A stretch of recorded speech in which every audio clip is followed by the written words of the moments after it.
Now, on you. Hello, everybody, and welcome to Coffee with Counselors. So this week we're doing things just a little bit different. As you can see, we have some other beautiful faces on here with us, joining us. So as mental health professionals and as educators, we learn that when you see a need, we have to act fast and we have to meet it. And so, as many of us know, there has been a lot going on in the world. So first we have the pandemic, and that has us in our homes, and we've been going through some things because of that. But then on top of that now, again, we are being reminded of how real racism is, not only in America, but all over the world. And I wanted to say, racism and police brutality, but I think it goes a little bit further than police brutality because we also have, on top of George Floyd and Breonna Taylor, we also have Ahmaud Arbery, who was murdered by a civilian who just thought that they should take justice into their own hands. And we also have people who are minding their own business, and then someone feels like they have to police them even though they're a civilian, and they try to use their privilege and weaponize it by calling the cops on innocent Black people. So we have a bunch of things that are going on.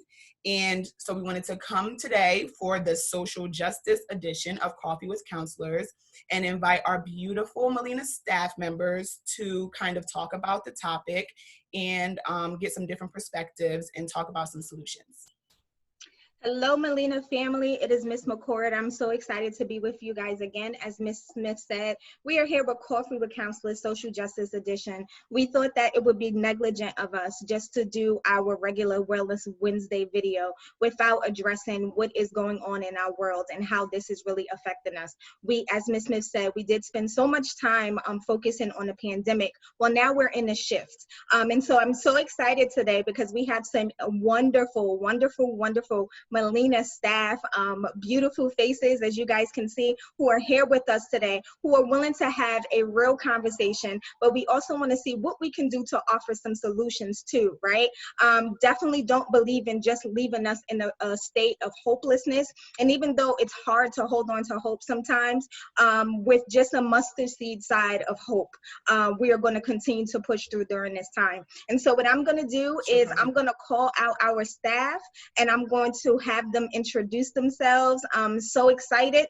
So we'll start with Ms. Hunter. Ms. Hunter, can you go ahead, mute yourself, introduce yourself, let them know what grade you teach, what part of the team you on, one of the best teams in Molina right now. You can go ahead, Ms. Hunter. Hi, my name is Paula Hunter, and I am one of the anchor teachers for the 8th grade at Mastery Molina Upper. And I am one of the case managers and teachers of the Specialized Services Department. Awesome. Thank you, Ms. Hunter. Ms. Farrell, we'll throw it over to you. If you can unmute yourself and introduce yourself. Hi, I'm Ms. Farrell. I teach 6th grade ELA, so I teach reading and writing for 6th grade. I'm one of the 2 6th grade reading teachers. Awesome. Mr. Towns is on you, sir. I'm Maurice Towns. I teach 8th grade math at Molina Upper. Awesome. Ms. Detil? You have to unmute yourself. Still muted.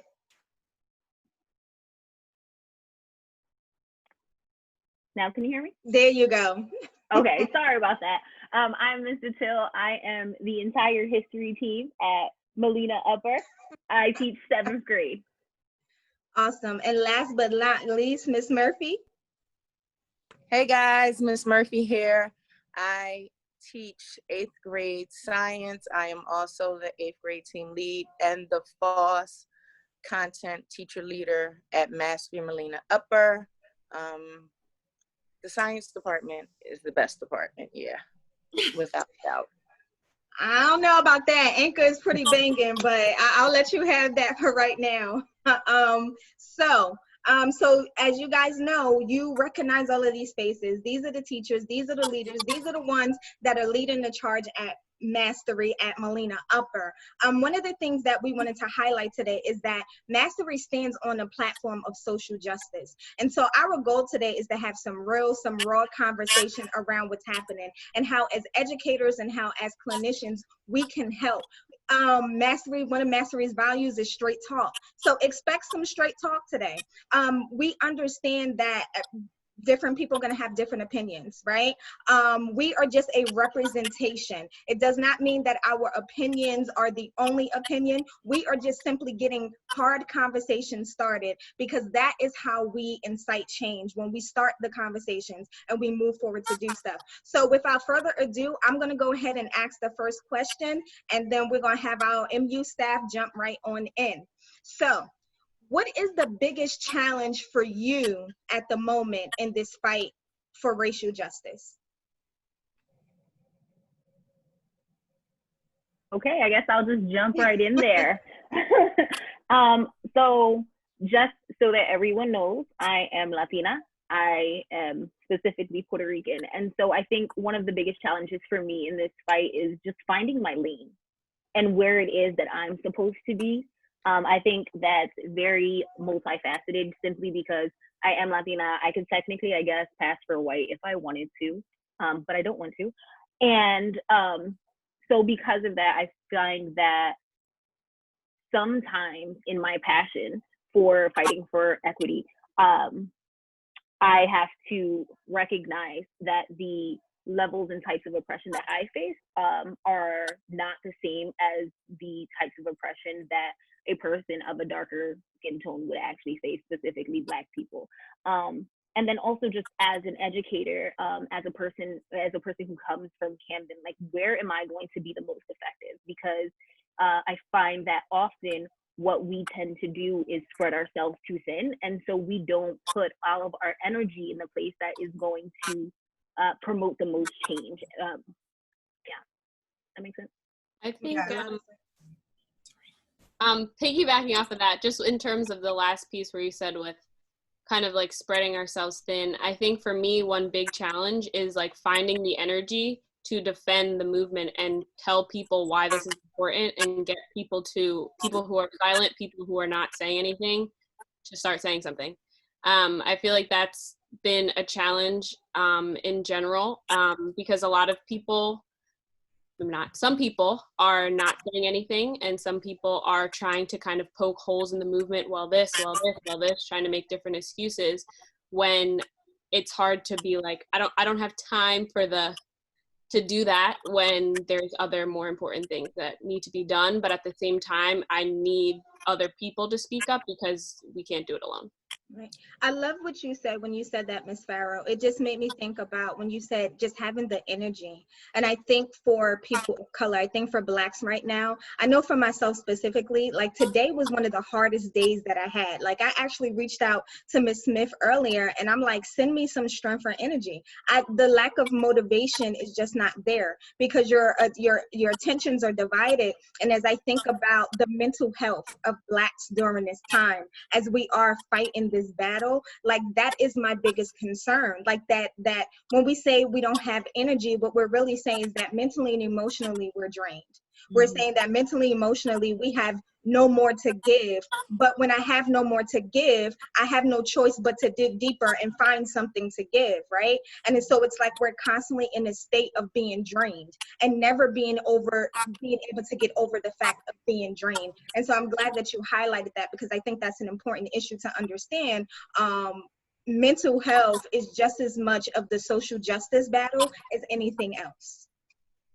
For me, one of the biggest challenges is trying to explain to white people that this movement or this fight for racial justice isn't just about one person.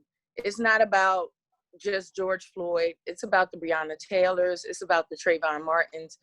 We've been fighting this battle for over 400 years, and trying to channel my anger, trying not to be angry when trying to relay this message, because of their ignorance and their lack of knowledge. And for me, it's not my job to justify or to go and tell you how to get this information. You need to figure out this information on your own. It's not my job. It's not my place. It's not my battle. You have to go. If you want to help us and you want to be involved in this, you have to do the history. You have to dig and find the answers for yourself. Mm-hmm.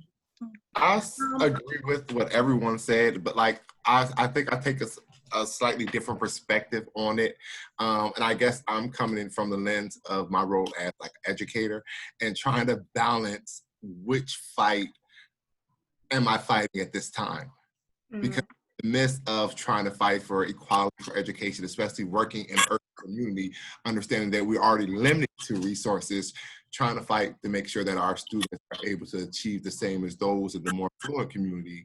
And then we're hit with like this new dilemma that we're dealing with on top of like the pandemic. So it's like, what's the starting point? Do you build them up from bottom, understanding that many of them lack the foundational skills to even excel in school, and we're fighting the fight as educators, and then push them to the level where they're able to think independently and make their own conscious decision on where to step in on the fight. So I think that's the thing that I balance right now as an educator. I love that, Towns. Yeah, that's really good. I'd like to add on to that, because that also kind of is what my struggle is, the balance of rage and fear. Controlling the rage, because we have been fighting this fight for a long time. It's like a fight that just keeps getting passed from one generation to the next. And so now we are the ones that are carrying the torch of this. And it enrages you, but you also have to, there's a whole lot of other feelings that go along. I am the parent of 2 Black sons. So then there's a fear that comes along with the rage, like my 2 sons have to go out into the world. But to piggyback off of what Towns said, I also thought about how this fight is not just like getting a conviction of the officers that killed George Floyd, and then the men that killed Ahmaud Arbery, and the police officers that shot Breonna, I think, is it Taylor? Is her last name? It's not just about that. And I was thinking about it from the educational standpoint, and I realized it's so many pieces to it that we can't address everything at once. So I felt like we have to start with saving people's lives. If we can get our people's lives saved, then we can work on education and finance and housing and all of these other things that we need. We need our Black men and our Black women to be alive so we can address learning, housing, and finances. So just coming up with a balance for that. That is so powerful. I'm sorry, Smith. I just something Ms. Hunter said that was so powerful, in that I think part of the issue in us finding solidarity is that it's like there are so many battles, as Mr. Towns pointed out, like which one am I fighting? But the issue with that, now all of our energies are divided, right? And I think part of the issue, like you said, saving lives is at the forefront, because what good is education if our kids are going to end up dead or in jail anyway? Like, you know what I'm saying? And so us really finding a way where we talk about unity and we could talk about coming together, but I think we also need to talk about what are we coming together in? Okay, yes, Black Lives Matter, but what? Like, what are we focusing on? Yes, it's a fight for education and all of that, but our energies need to be one force and not divided. And I think part of the issue throughout history is it's always been a divide and conquer. If we can be divided on issues and we don't come together on a single issue so that we can fight the battle, and then like Ms. Farrell brought up earlier, then now my energies, like if my energies get zapped, at least I know Smith can pick up where my energies get zapped in this fight for mental health. But if Smith decides that she's going to put down the fight for mental health and she going, okay, today is going to be education only, then I get zapped. Now guess what? An important and crucial factor doesn't get addressed. And so I think that was really important. So I'm sorry, Ms. Smith, go ahead.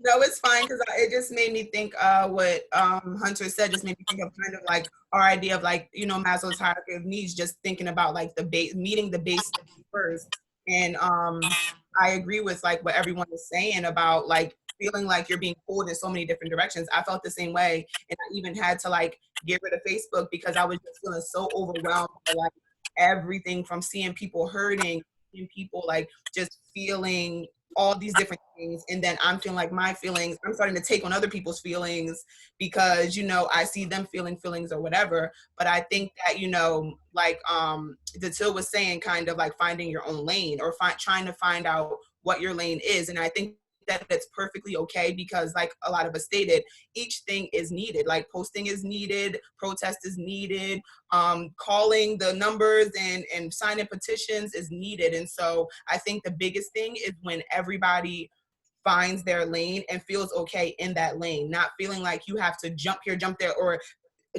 be a part of every single thing that's there. Each thing is important. And so I think that that's one way to look at it as well, just understanding that once you find your lane, it's okay to stay there. You don't have to protest and you don't have to sign petitions and, like, you can just figure out what it is that you want to do and then let that be your lane. Because then once you do all those different things, that's when you're feeling like you're tapped out and feeling like you have to do, you know, feeling like you have to do all these different things. You're taking your energy away from what your lane actually is. Awesome. So I just want to jump in there really quickly, and I just want to push, right? Because I agree with finding our lane, but I think our lane needs to be more than just posting. I think, you know, like I've said this time and time again, to be an ally means that you take action. Being an ally is an action word. Most people treat it as a noun, so they think they can just claim it and use it and say, okay, well, I posted this, so that's enough. So while I think that we do all have to find our lanes, I do want to push and make sure that everybody realizes that it still requires action. And I'm personally a firm believer that posting a meme that someone else wrote is just not enough if you're not also ready to defend that same meme at your dinner table with your family. And then also just like to respond back to what Murphy was saying, like I agree, it's draining. And I just want to push, and I want to throw accountability out there, especially in the Latinx community, because we come in all colors. And so a lot of us identify with white people more. And so oftentimes I've been finding that a lot of my fights that I've been taking have been with my own community, saying like, no, we need to stand in solidarity with Black people, despite, you know, how melanated or not we might be, just because of our shared history and shared oppression. That makes me think of Amanda Seales saying, turn your comments on to Justin Timberlake. Yes, you know, that's my girl. Turn your comments on and have the conversations with the people around you. Don't just post something and leave it at that, or, you know, try to make everything else. You got to stand. Because that seems more like you're just trying to appease, right? Like, so because people are all calling on you now to take action, you're like, well, what can I post? Mm-hmm. And what I've been noticing personally is a lot of educator friends that I have that happen to not be people of color. They are, you know, saying like, well, I teach Black people, so I have to say Black Lives Matter, so to speak. And it just seems inauthentic. And so with that inauthenticity, essentially nothing is going to change. Right. So Ms. Smith, let's move on to question 2 so we can make sure we get through. Yeah, so question 2 is, what is your experience with the unrest as an educator, parent, aunt or uncle, Black and brown, or cultural community member? I'll go. I'll speak because this was this was really heavy for me. I have a 17-year-old son who is about to graduate. He'll be a senior this year, so he's about to go off to college. And before, I think I was just in I'd say probably in a naive state. Something like, I want my kid to go away and have different experiences. I want him to know more about the world. I don't want him to just know about Pennsylvania and South Carolina and then the little places we travel here and there. I want him to get, you know, just be well-rounded. Then this happens, and now the rage and the fear that I talked about earlier kicks in. And now I'm saying, heck no, I'm not sending my 18-year-old no more than 3 hours away from me that I can get to him in a car, because if something pops off, I need to get to him. Or I'm not sending him any further than 3 to 4 hours away from South Carolina, which means my brother can get to him if something happens. So that is the fear. And then I had to kind of say, you know, to myself, Hunter, are you making this decision just out of that, or is it just a fear that what's more important? Like, do you have faith that he's gonna be okay, and you are gonna kind of just work, stay with the situation, or are you just gonna be candid and cut off and say that's it, no more than 3 or 4 hours away for because that makes me feel better. So what I'm saying is that was my fear, but I don't want to rob him of the experience, but I'm his parent. And the thing about it is I think we can be so detached from these situations because these things happen to people in Mississippi or in Alaska or California, but it's not directly happening to us. So we feel we're connected, but then we can be detached. But so that's kind of one of the really big things that I'm struggling with now, is how to help my sons be participants in the world when all this is happening. You know, Ms. Hunter, you just gave an amazing example of privilege.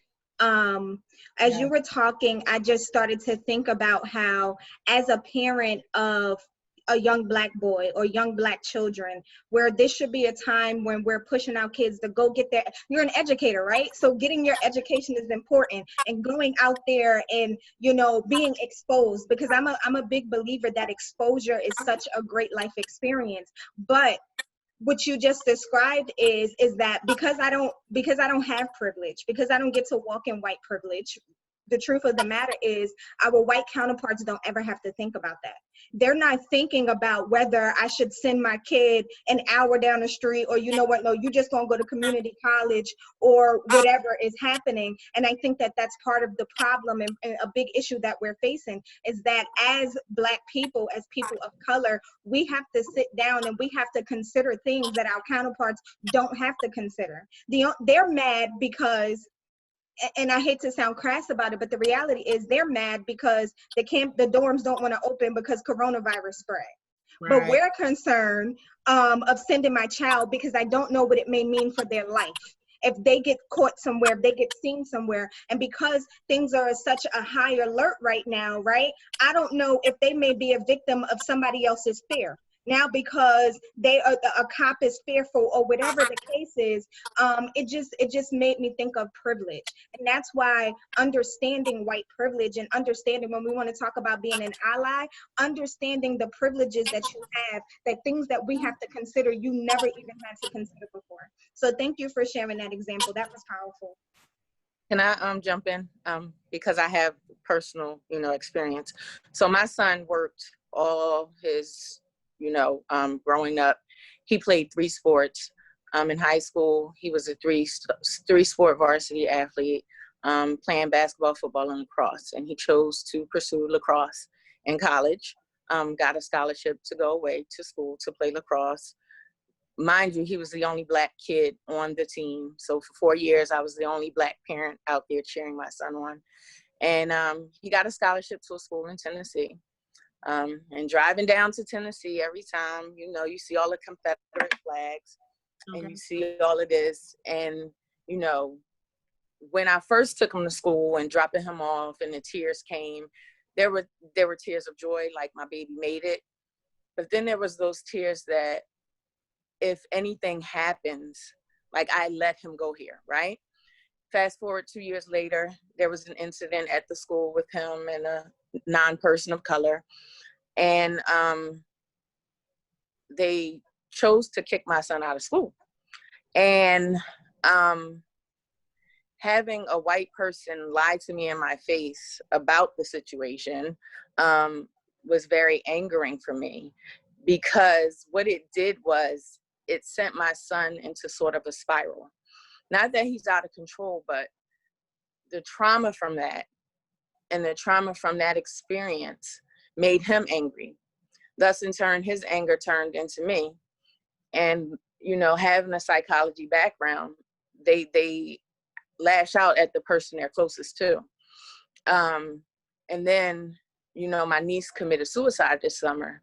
And I told him he had to grieve. You had to grieve. You had to grieve. And over the holiday, Christmas time, it came to a breaking point.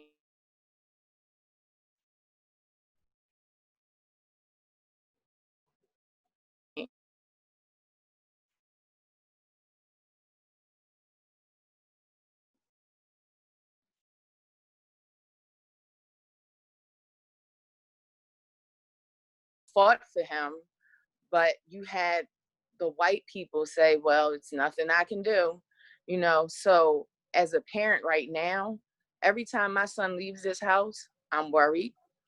I don't want to hinder his life, but I also know that as a Black man in America, the odds are against him, and he's witnessed that for himself. So the fear I have.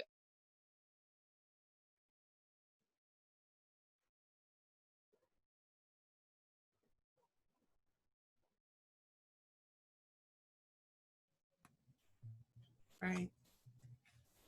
Okay. Oh, go ahead, Farrell. Well, thank you both for sharing. I'm not a parent. Not ready for that. But I think kind of what you two are saying relates to kind of what I'm thinking in terms of like being an educator of Black and brown students, like who potential like people like your sons. And I think one thing that is difficult is that we have to explain to students that, and like I guess teach them that like what reality actually is. Like we might teach them work hard, get a good education, and you'll do well. But is that the case? And I feel like that's a challenge because we can enforce all these things and say, yeah, if you do this, if you do this, do this, like you can be what you want to be, you can do all these things. But at the same time, it's difficult because in reality, maybe you'll do all of these things and it won't matter. It like, you know, people will still see you as below, or you will still have to do 10 other different things to get to where you want to be. So I think tying it into education, I feel like that's difficult because like you're saying, the reality is what it is. And we're trying to teach students to, I feel, deal with that, I guess. It almost feels like you're lying to them in a way. Right. Because it's like, okay, you do this, you work hard, you get good grades, you get your scholarship, and then what, you know? And that's very true because in different areas, the disparages are across, like no matter what your education is, socioeconomic status, it doesn't matter. For Black people, you may still be treated less than. And I think that's I think you can say will. Sorry. I think you can say will. I think that's I guess going off what everyone said, I think it's the idea of, I guess I struggle with this, especially like as like a math teacher when I'm used to like concrete ideas, like this is going to be the end result. Like if you put this in the formula correctly, you're going to get the right answer. And I think I capture what everyone's idea of uncertainty. And I think especially teaching in the inner city, like we always have in the back of our mind, uncertainty. Like we try to train you, we want to make you independent thinkers, and we went to Common Core because Common Core teaches you to express yourself in a way where we're not just give you the answers, you have to think for it. But even with doing that and instilling students, I'm not a parent, but instilling in our students the ideas what they can be, you still have that underlurking feeling of like uncertainty. Like I've taught you the things that you need to be taught. I've given you those independent thinking ideas or ways to independently think, but I'm still uncertain once you leave these hallways, once you leave these buildings, once you leave the security of your teachers, and sometimes even uncertainty when you go home. It's that idea of uncertainty. And I think that's the biggest thing that like causes like me as an educator to like, and not a parent, but to lose sleep. Like, Lord, they were like, one of the smartest students I ever taught, or they had so much potential, but I understand how it is out there in the world. And it could have been any of us, with just literally, it could have been any of us. And we all went to college and we're one of those few stories, but it could have been any of us. And I think our parents probably had that same idea of uncertainty. And that's what I see like in this, like the overall conversation. Right. You know, Mr. Towns, I was just going to say, you know, I struggle with that as a clinician and as a therapist. It's so hard because, like you said, you know, 3 + 3 is always going to equal 6. Not as a clinician. And I find the biggest issue that I have right now is hope. And I struggle because I feel like as a clinician, I am a hope dealer, and it is my job to offer hope. But it's like, how do we continue to offer hope because of everything that Ms. Farrell just said? Like, I want to give you the tools and the skill set, and this is how you're going to handle your anger, and you're going to do all of this or whatever the case is. But I lack hope sometimes. Like, oh my God, this is like, is this even going to work? You know, for this student, is this even going to work for this family? But because I'm a clinician, because that's what I do, having to continue to go and pour these things out, and it's just like, I don't know if it's going to make a difference for you, because the reality is you are from the inner city. The reality is that you are a Black and brown youth. The reality is that even if you do everything right, the world is still going to find a reason to hate you just because, you know. And so holding on to that hope is so hard. And it's like, you know, as I, you know, I guess, you know, still considered an educator, but as a clinician, it's just like, I hate to give false hope. And I feel like in times like this, we are put in positions to give false hope, because it's just like, you know, and even talking to some students over this week, it's just like, oh my God, Miss McCord, what's going on? What we gonna do? I don't know. Right. The clinician in me wants to stand up and say, it's going to be okay. We're going to push through. We're going to march on. That's what the clinician in me wants to say. But the Black woman in me, the realist in me, the human in me, the wife in me, and all of that that's in me is just like, I can't even with integrity sit here and tell you that it's going to be okay, because I honestly don't know. And that has been one of my difficulties during this time as a clinician, but also a Black woman in dealing with this fight. It's like we're straddling. Oh, sorry, go. No, I was just going to say, I can definitely second that. There's been many times where I'm lost for words, and being the one that when everything goes wrong, you're supposed to have the answers. Not having the answers, it's just like, oh, well, silence helps in this moment, I guess. Right? Yeah. That's real. Yeah.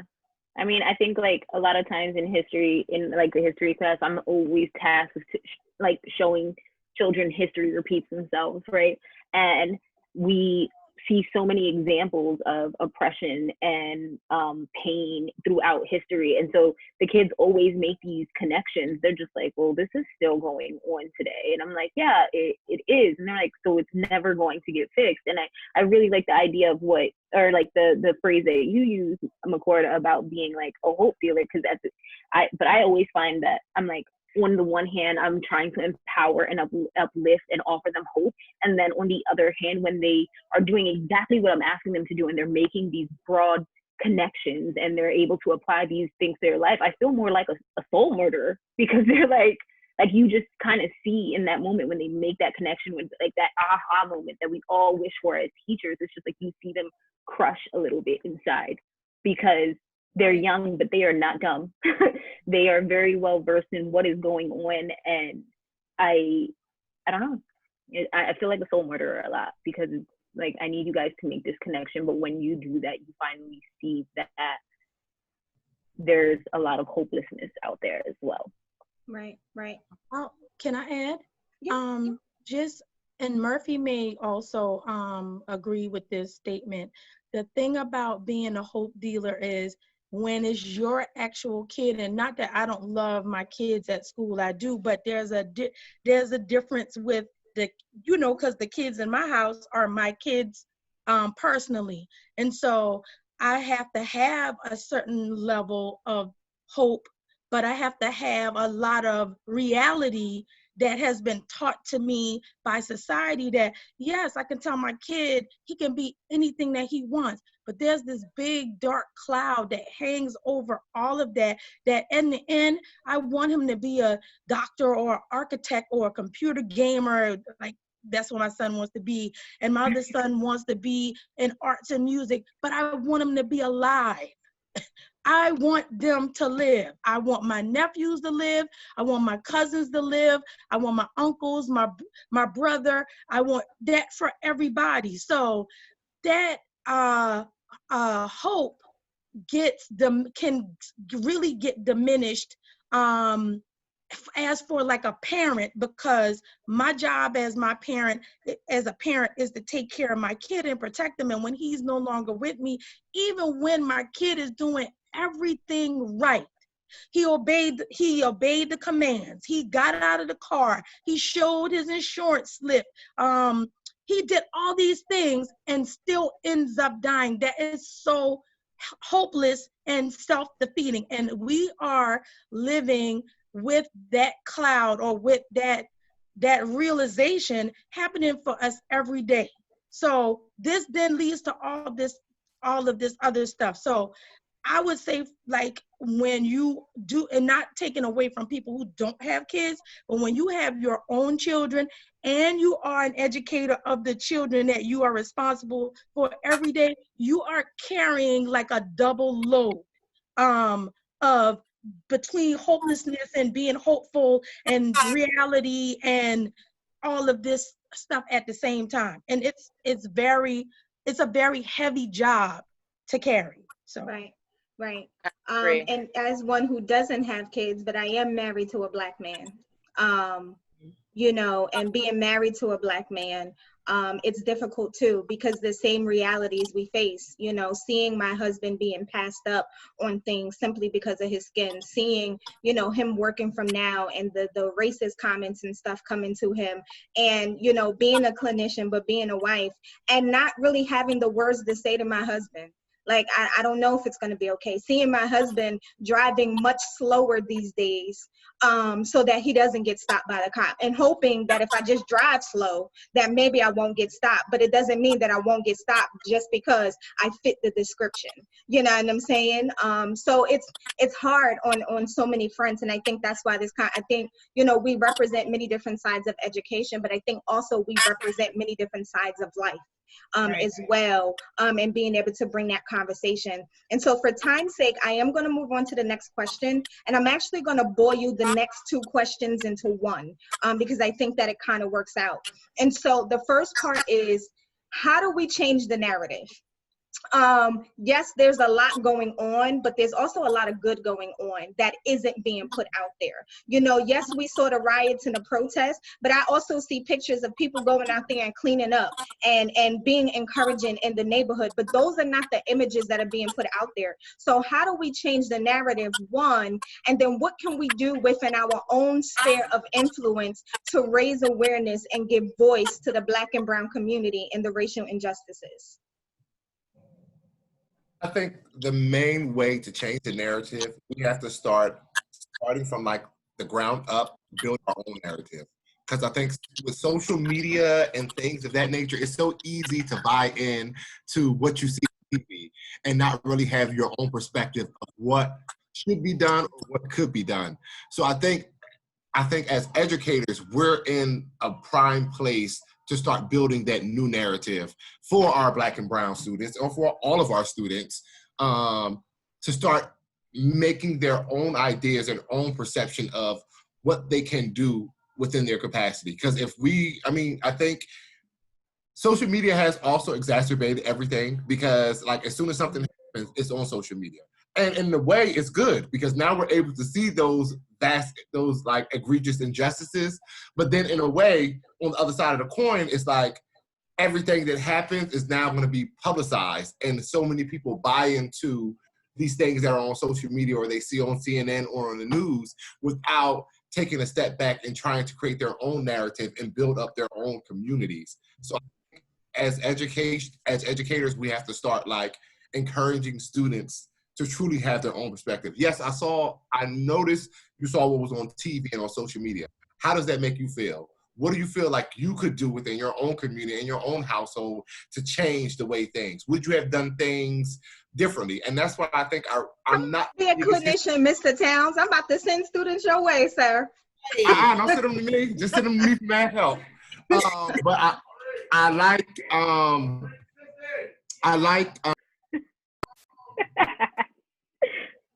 Well, while you're paused, I liked what you said about like, you know, creating your own narrative and the idea of social media. Even though like social media is a way that like a lot of negative things are being passed around and different things like that, there are many ways to use social media to your advantage. And I've seen that happen so much, like with so many celebrities speaking out, because, you know, we've seen it happen with Colin Kaepernick when he's kneeling because he's fighting for racial injustice, but then easily people took over that narrative and turned it into, oh, he's not respecting the patriots and he's being unpatriotic and he's not respecting the soldiers and my dad was a soldier. And next thing you know, we're arguing with them about what he's doing. And then people get lost in the sauce and they don't even know what was going on in the first place. Now it's an argument. But I did see today that K-pop fans took over the hashtag White Lives Matter because people were using White Lives Matter and posting it to go against Black Lives Matter and to be racist. And so K-pop fans took over the hashtag by using the hashtag and posting either like funny things or posting things that had to do with Black Lives Matter, but was using White Lives Matter. So when you search White Lives Matter, you won't see all the racist things that people were posting and using against Black Lives Matter. You see things for the cause and you see funny stuff. And so it basically washes out the hashtag altogether. So they found their purpose and what they wanted to do, and they helped change the narrative of that negative hashtag. So that kind of is what you made me think of that when you said that about, like, you know, social media and coming up with a way that you can make change. Good stuff. Don't all speak at once. Well, I mean, I like to change the narrative now because I was thinking about it very differently, but I feel like that what I was gonna say was that I feel like a part of, well, two-part answer. I feel like a part of it is the mindset that we have, I feel like needs to change. I think oftentimes in urban communities in general, it's like, get a good education, do well in school so you can leave, so you can go do something else. And I feel like that mindset should more so be like, we're going to do all these things and we can help and we can build and we can empower, versus like, so we can get out of the community, so we can leave this type of environment. I think that the mindset needs to change, because if that doesn't change, then it's still going to be like, whoever's there is bad. Whoever's there, we don't want that because we want it to leave. So I feel like I feel like changing the mindset of like, we're doing all of this for what, plays a role in things. And then, well, let me just. No, that's good. That is really good, because I didn't think about it in that way, but definitely. I wanna piggyback off of what Aaron. Hunter, go ahead.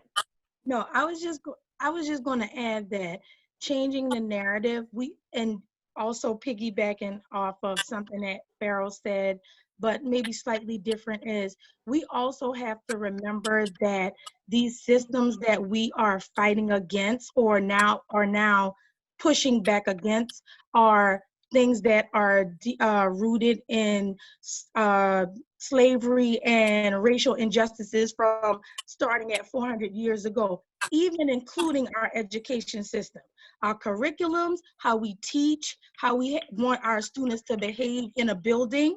All of those things we have to be honest about that. All of that is what we would call Europeanized way of learning. It's not reflective of all of the students and their culture and where we're coming from. So we're expecting, I saw this TED Talk, and I'm not going to lie and say I remember the young man's name, but basically he's saying that, and this is probably specific to Black people, but it can apply to anybody. When we were in the one-room shack learning, and there was a hole in the roof, and it started to rain inside, what would happen is the people who would fix that were the people who were inside of that room, the students and the people that worked. You were not only learning to read and do math, but you also was applying it to fixing a hole in the roof. Now, next week, when it rains and no rain gets into the room, you can be proud that you were a part of that. Well, we were looking up the hill at what we thought was this inclusive, being a part, no longer separate, but equal. We wanted to be where our white counterparts were. Well, when we got up to the hill, what we did was we left that style of learning, which worked so well for us. We left that and we went to the new shiny building with the books and the nice desk. And now we get tests, standardized tests or quiz that says, if Johnny lives in a penthouse and he has a hole in his ceiling, how many hours does it take for Johnny to fix it? First of all, Johnny don't know what the penthouse is. Johnny may know how to fix the roof, but in the way that it's being presented, he can't answer the question. So now Johnny needs to go to special ed because Johnny is just not able to do this work. He isn't measuring up. So it's not that Johnny doesn't know. It's the way that Johnny is being asked the question, and the way that the environment that Johnny is in is not conducive of who Johnny used to be. So I just want to put that out there, that that is also a thing that we need to talk about, that we're talking about living, we're talking about the legal system, we talk about education, but a lot of times we dance around the fact that curriculum, testing, all the ways that we teach our kids, Black and brown kids, are not reminiscent or supportive of who they are culturally. So that's my That's real. That makes me think of when I was an intern. I was working with some kids in kindergarten. I was trying to do this group with them, a social skills group where we were pretending that we were in a restaurant. And so I created the menus, and I've made the fake money and the fake pizza materials and stuff. And then I was like, okay, let's pretend that we're in a restaurant. And they were like, what's a restaurant? And I was just like, you never been to a restaurant? And they were like, no. And I'm like, a pizza parlor? No. And I was like trying to change the wording of what a restaurant is, and they've never been to any of them. So then I had to check myself and think about the fact that, you know, like I'm coming up with this whole thing, and like they might not even know what this is. And so like that's really real. That's real. Right. Anybody else want to jump in? We were discussing changing the narrative and what we can do within our own sphere of influence. I think that in changing the narrative as educators, we need to be cognizant of our students and their backgrounds and what they bring. Like I tell so many people, as an educator in an urban district, I probably experienced what most of my children been through. And we have to, I think this is where we educate non-people of color, because we have to tell them, like, you come in and you want to be the savior, right? You want to save our children who don't really need to be saved. They just need somebody to have some compassion, some empathy to their situation. Yeah. But it's always about a test score. It's always about walking in a straight line, everybody be quiet, you know, don't get out of line, don't say anything, don't tie your shoe. But you have to realize that's leading them to, it's the education where it's the, you know, the pipeline of prison. Like, what are we really teaching our kids? What are we setting them up for? And I think that if we change the mindset, like Erin said, from a fixed mindset to a growth mindset, we can change. We can change the culture. We can change the dynamic of the school. Even in Molina, we can change that dynamic and have those real conversations. When we first started at Molina Upper, we had those conversations about race and about things, and we strayed away from that. Hopefully we can bring that cultural context back in, because it's a reality. It's a reality because I've witnessed white teachers yell at kids like, no, you're not going to do that. And they think it's okay. They think it's their job, and it's not your job, you know? So I think if we as educators buckle down and like just give wisdom, and, you know, with Datil as the new mindset leader at Master U Molina, we about to set this off. Like, they need to know, like, you can't talk to our kids any way you want to. Mm-hmm. You know, they have feelings. Their feelings are valid. And a lot of them are angry right now as well. Mm-hmm. I think that's so good when you say bringing up growth mindset. You know, it does bring me back almost to like the my clinician's mentality, if you will, because you're right. We teach so much conformity, conform to the rules, conform. When the reality is I guess as a clinician, I look at it, okay, they're not conforming in the moment, but can I still get to the end goal, even if they don't do it, because I want them to submit? And that's really what it's about for me. Submit to what it is that I'm saying. Submit to the way. Submit to doing it this way. And I'm not being dismissive of, I get it. I say all the time, I never want to be a teacher. God bless y'all. Like, God bless y'all for real. Like, for real, for real. Because yeah, that's just not my anointing. Like, that's not my anointing. However, but it's just like, so I don't want to be dismissive of the fact that, yes, when I'm sitting here, I'm teaching a lesson, I do need students to be sitting in their seats. I do need to maintain order. I do need to make sure that classroom management is coming along or whatever. But what happens if Johnny really won't sit in his seat? Maybe Johnny will stand up and listen and still taking a lesson. Maybe he needs to walk in the back of the classroom to get the lesson. Maybe he needs to sit on the floor in order to get the lesson. Why can't that be okay as long as he still gets the lesson?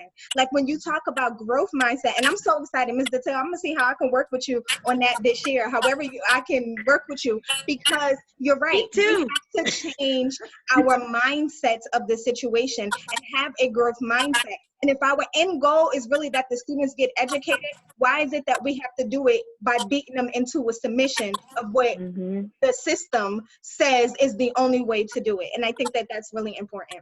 Goes back to abuse of power.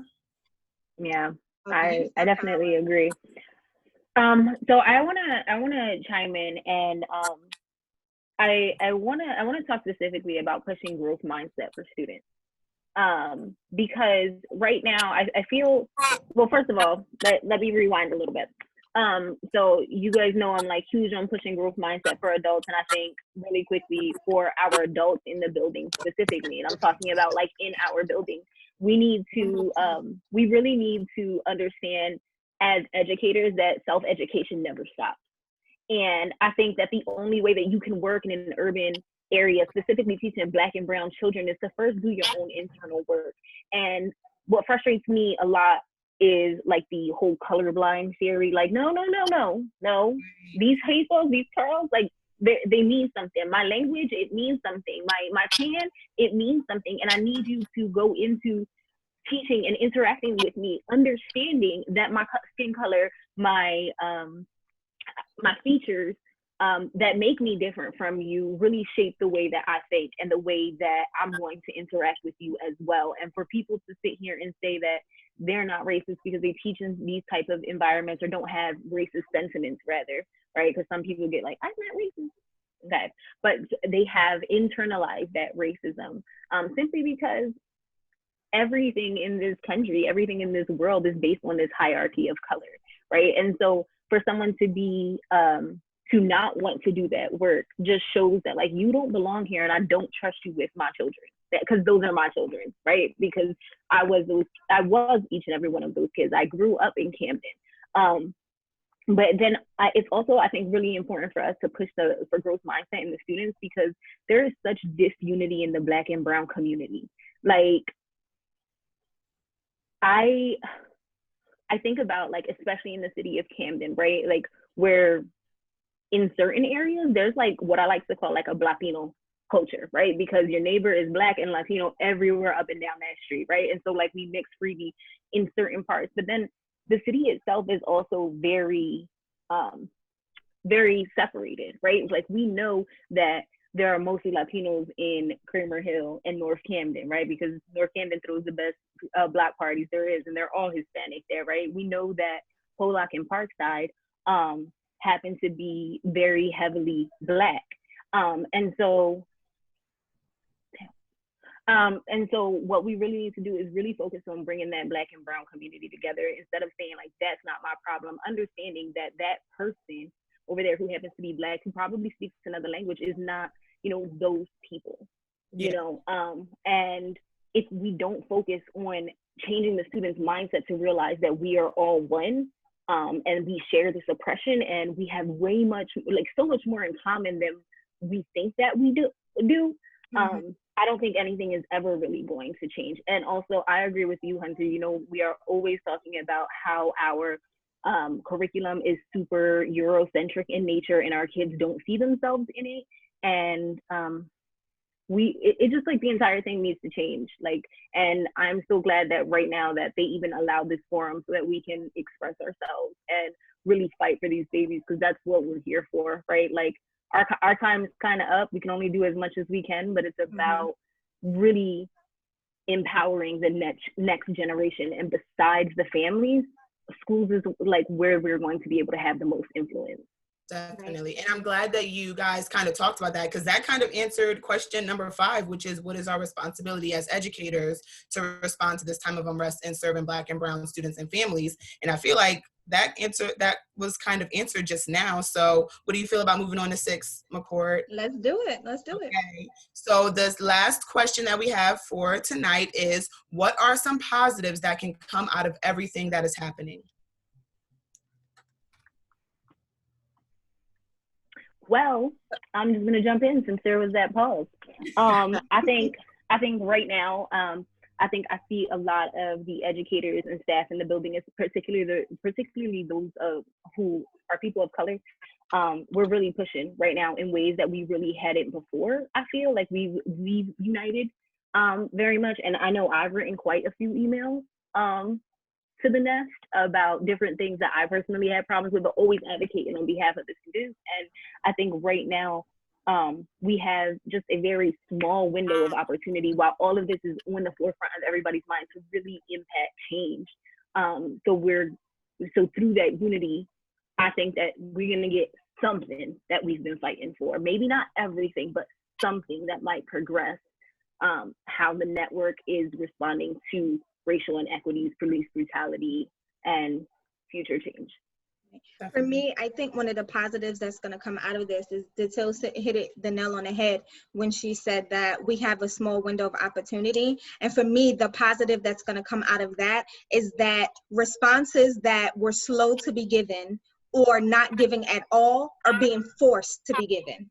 Because we are in this place, it cannot be ignored. And light is being shown on those systems, schools, people, whatever you want to call it. The light is shining bright on you if you are not giving the answers, if you are not opening up your mouth, if you're not speaking up. You can no longer hide into the background, but now you're at the forefront and everybody is watching you to do something. And I feel like that's a positive that can come out of, because I feel like this moment in history, this moment in time is, for me personally, why I signed up to be a part of Mastery, because Mastery stands on social justice. I feel like this is a particular moment in time to be able to get those answers and to incite change. And so you're right, it's important. Now is the time we're sending the emails. Now is the time that we're having the forums. So even before the next school year starts, we are already enacting things and not waiting for another school year to come and everybody just kind of waned over the summertime. Because the temptation is,